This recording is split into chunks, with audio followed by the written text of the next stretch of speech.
Arif Hidayat, 34 tahun, warga Jalan Kadir TKR, Kompleks Modern Sriwijaya, Kelurahan Karang Anyar, Kecamatan Gandus Palembang, dibekuk oleh aparat Polsek Cambai Prabumulih.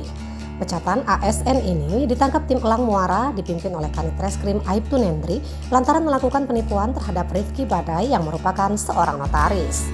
Pria yang juga merupakan residivis ini ditangkap ketika berada di kediamannya pada Rabu 15 Desember sekitar pukul 23.30 menit. Menurut pihak kepolisian, penangkapan Arif Hidayat bermula dari laporan Rifki Baday di SPK Polsek Cambai.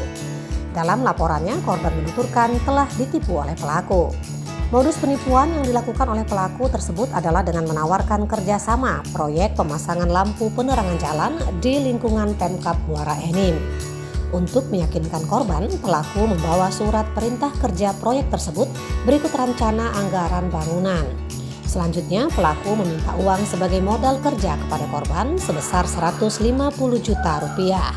Namun hingga menjelang berakhirnya tahun anggaran, pekerjaan yang dijanjikan tidak kunjung didapat.